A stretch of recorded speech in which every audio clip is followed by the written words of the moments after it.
from the Creator, all children are seen as gifts, regardless on what disabilities that they do have. So the exceptionality for the children is evident. Children, regardless on, if they are FASD, they still have the gifts that are needed to be a part of the community.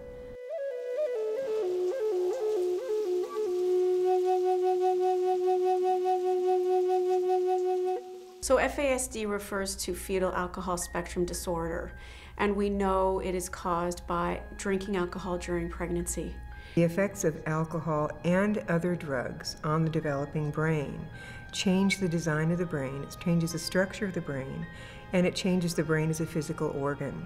And what this means then, by definition, is that fetal alcohol is primarily a physical disability.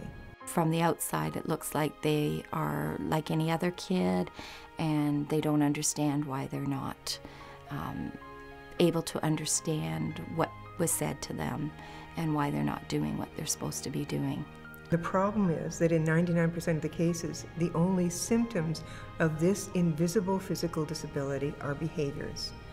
And that's the problem, because we typically look at behaviors through a lens that has no idea about brain function.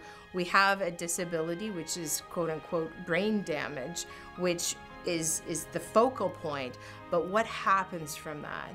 How are they getting food? How are they getting and keeping jobs? How are they staying in school to get an education? We have to do it differently.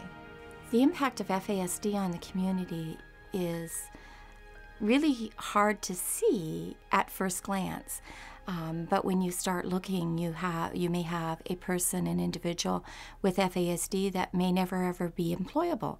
So you have somebody that is going to be dependent on their caregiver or parents throughout their life.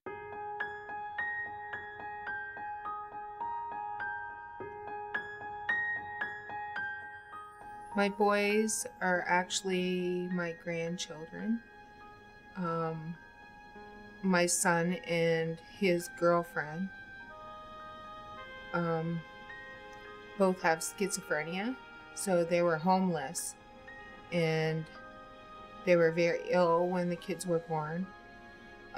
So Child Services apprehended them, and I've had them since they were born. I knew there was a problem when the kids came home from the hospital, just crying all the time, very unhappy a lot of the times for no apparent reason. People look at you like you're a bad parent, like you got a rebellious child because you can't see the disability. If my child was in a wheelchair or blind or deaf, if you could see that disability, then you wouldn't get judged so harshly for that. It was really hard to get the doctors to take me seriously and listen to what I'm saying. It took 4 years for a diagnosis. They have a lot of great qualities. Tanner will come home with pictures for me. Mommy, I made this for you. Just beautiful pictures. A Mother's Day card or a handprint that he made at school. They're very caring and loving. We were pushing the age when it was getting too late to have children. We hadn't really decided now was the time. So Monica suggested one day we should think about fostering, and I thought, well, we can give it a shot. So Lexa was our very first foster child. When Lexa came at the age of 2.5, she had no words. She was completely nonverbal, had difficulty holding her head up, had difficulty walking. We knew something was not right, and that was when they started throwing out the term fetal alcohol. And probably by the age of 5, we had the diagnosis. Math, science, things like that are just completely foreign to her, and she really struggles with that sort of thing. Where she does have these learning disabilities, she's a very wise child, and would just get things. For example, we were sitting, this is a couple of years ago, sitting around the dinner table. She turned to her younger brother and said to him, "What's it like to be older even though you're younger?" And what she was getting at was the fact that biologically he's younger, but developmentally he was older than her. But she figured that out on her own. She got that. sometimes you'll think like that, like kids like me don't have a good point or something. Like you think we wouldn't know too much, but like truthfully, sometimes you just need to just hear us out. To ask her a question about, you know, why the world is the way it is, or why does somebody feel bad when something happens, or she has an insight that is, in my opinion, like way beyond other kids of her age. Richard's my grandson. He came to me in 2000. I had legal custody of him. I'm his paternal grandmother, but I'm mom. He was diagnosed in 2005, and it was very gray. It was probable, so it wasn't really a concrete diagnosis, which I need. So it was very, very frustrating because I didn't know where to go, and I was handling all these behaviors on my own, basically, with no professional help, and it was very frustrating. Richard's greatest strength is he's got a great sense of humor, you know. And muscles. And muscles. He's as you can see right here. It was a triathlon for children's charities. He was just amazing. The volunteers were running with him. He made an impact on everybody. He usually does. And they ran with him. I made an impact in the ground once I finished. He did. I just dropped. He stuck it out. He did it. But everyone there knew Richard. They never forgot him. He's brilliant. He's wonderful. He's loving. He's kind. He's got empathy. And he's got his goals in life. We got Shady from a neighbor. Where's your boy? 2 years ago. She's a rescue. I'll have a month. All of our animals are rescues. The kid's a rescue. So he's come a long, long way since when I got him when he was 2. He's my life's work, and that's okay. He was given to me for a reason, and this is how we carry on. It's nice to walk.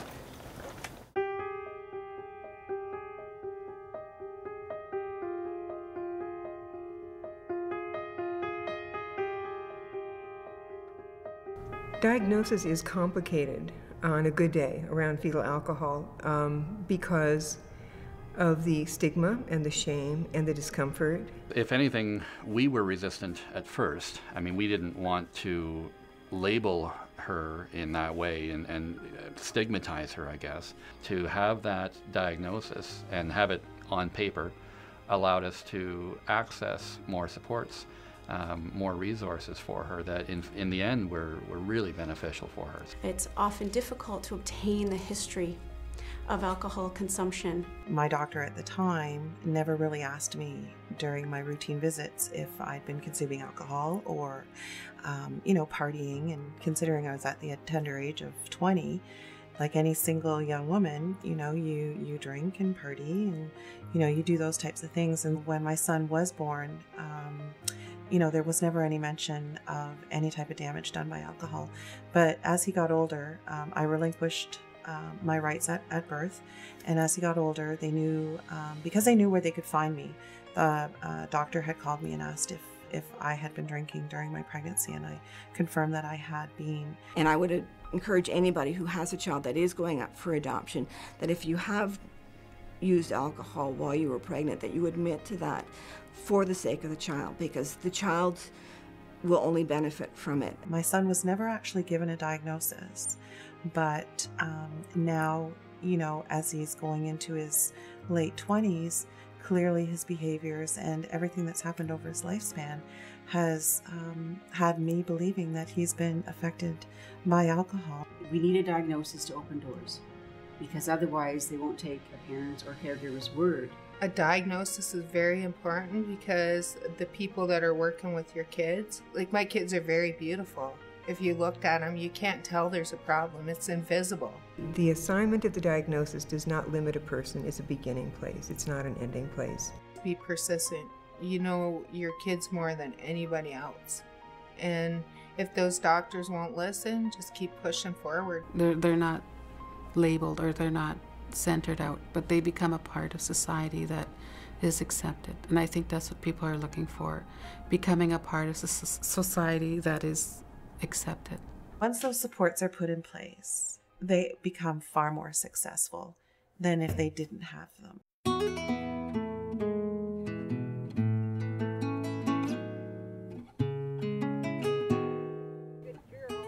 There's challenges every day. Every day is different, but it's worth it. He is worth it.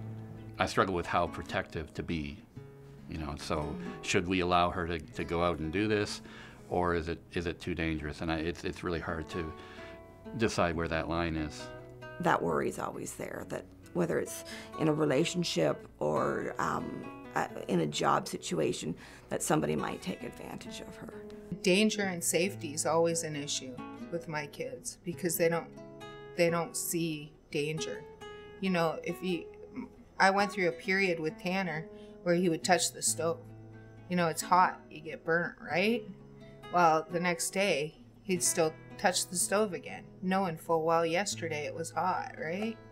Like, he just doesn't connect that from day to day. Some of these individuals are challenged with cause and effect, understanding that they've done something wrong and that they must be punished for that piece, and then they won't do it again. Well, that simple concept is often missed by someone who's impacted with an FASD.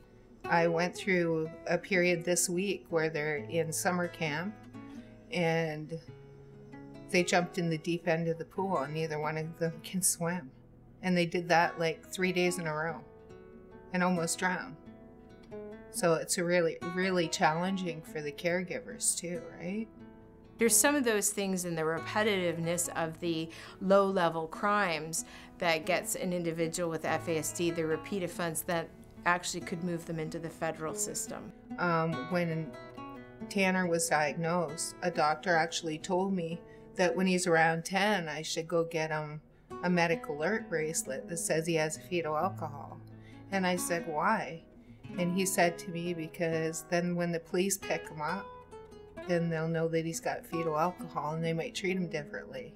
The other impact of FASD sometimes is the fact that they can be led in different ways and they're very suggestible in certain areas, so that someone with a higher level of criminogenic factors could bring them along as an accessory or as a partner, and then the individual that is affected by FASD might not understand, again, the level of the offense and be involved in it and not even know what the impact of that could be. You know, right now I have them under my control, right?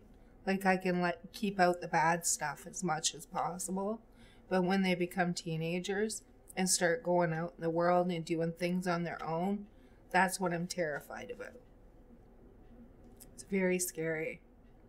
The shame and the stigma that's associated with alcohol gets in the way of prevention, because I don't believe we can prevent fetal alcohol until we can talk about it. We don't want to place blame on anyone, and we just want to be able to educate people in order to prevent future children affected with FASD. If you're planning on getting pregnant, you should start about 3 months before your pregnancy, before you intend to be pregnant. And so quitting drinking, quitting smoking, making those lifestyle changes that can be harmful for your baby. I think particularly with frontline physicians like family doctors and obstetricians, it's vital that we talk to our patients in an open dialogue, ongoing conversation with women who are in the age of becoming pregnant, whether they're planning it or not.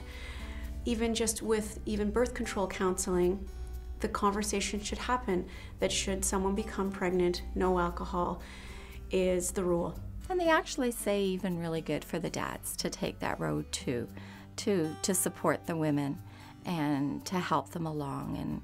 And so by dad quitting smoking and quitting drinking really can make enormous changes in the mom. There's still a lot of people out there that don't understand that, you know, anytime a pregnant mom wants to take a drink, that she could be putting her baby at risk, that there is no known safe amount of alcohol to drink when you're pregnant. If you're not using birth control, then you have the possibility of getting pregnant. So if you're not using birth control, shouldn't be drinking. And it's not until you start to become more educated and start to become more aware of the negative effects of the alcohol. So it takes a lot of community awareness, it takes a lot of personal awareness, personal life choices that people have to start making for themselves. If a mom is just having a few drinks, you know, it's not a big issue just quitting. But if a mother's been drinking quite heavily, it's easier to reduce than quit completely. And so every reduction that the mom does needs to be praised, because it's a difficult path for her to take. And it's not just binge drinking. When we're doing these screening questionnaires, we're looking at any alcohol consumption. The best thing that we can tell moms who are looking at starting families, dads that are starting families, that, you know, they need to abstain from the drugs and the alcohol. Screening tools are important, but also just ongoing conversation at every medical visit with women who are of childbearing age.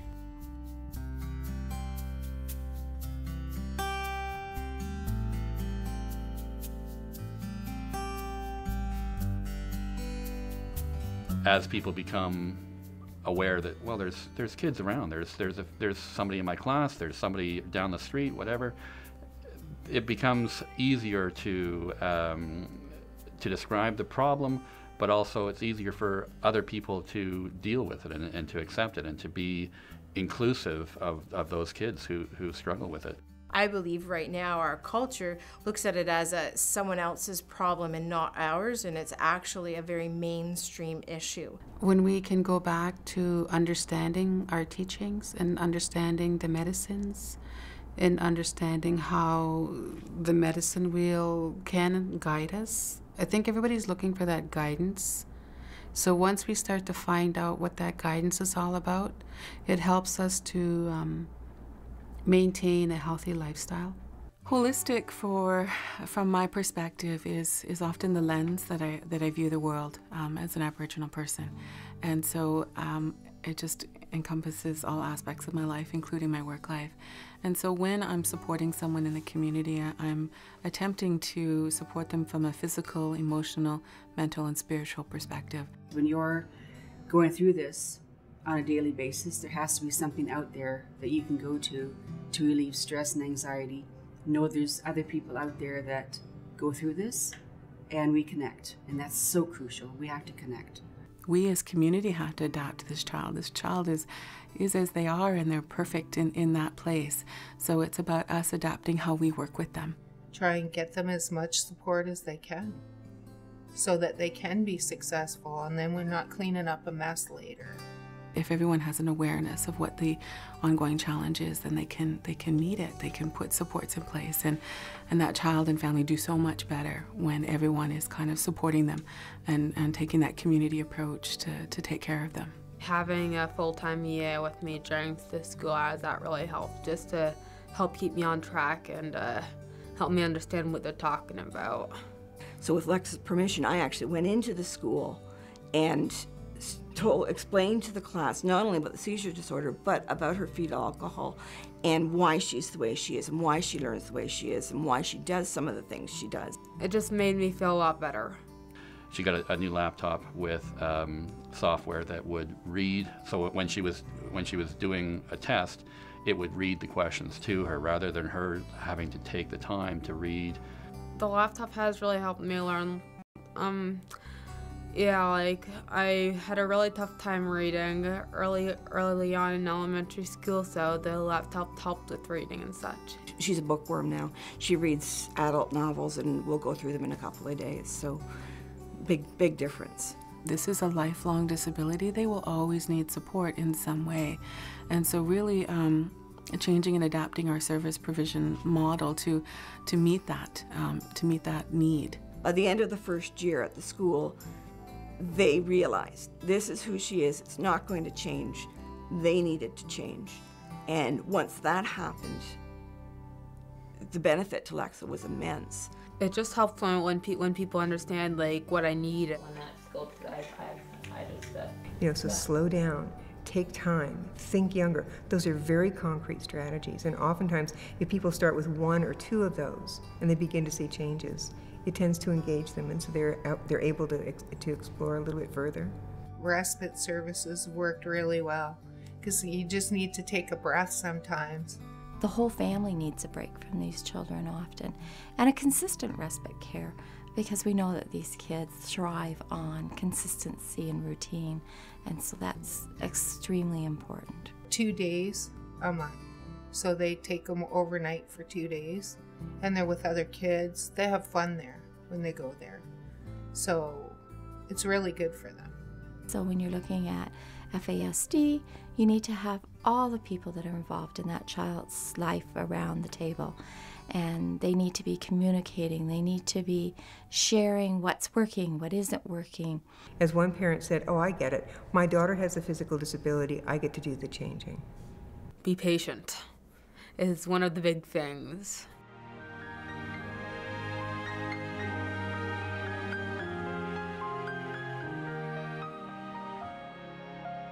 You have to remember that if the mother did drink during her pregnancy and she's the biological mother, she may find it really, really difficult to deal with that diagnosis, knowing that she could have prevented it. And I think that's where, when we look at judgment, we really have to be non-judgmental. I think one of the biggest messages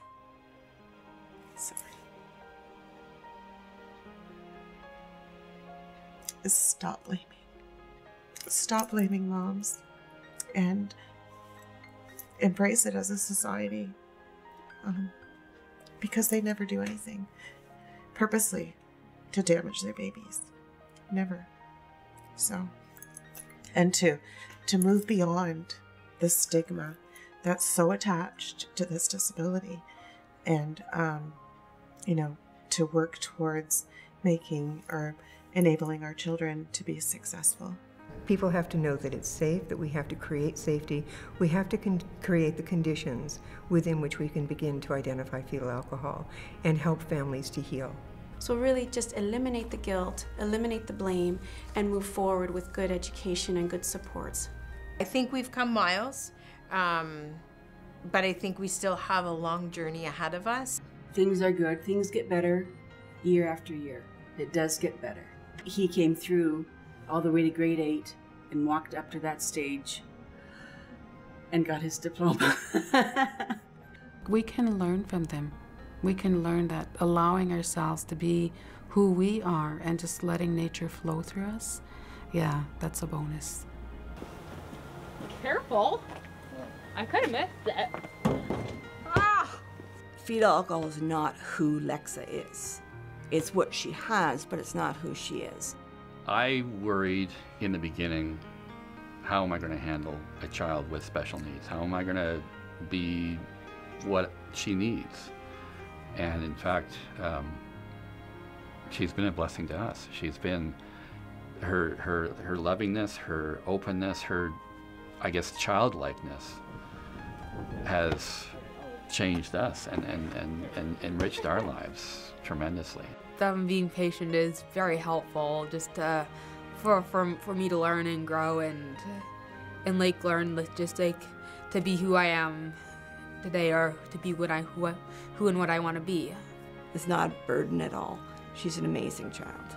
She has the ability to be anything she wants within, you know, within certain limits. She really, I think, has the potential to be very, very happy and productive. For my future, I would like to help with kids, but I'd also like to sing, and I have different things I'd like to do.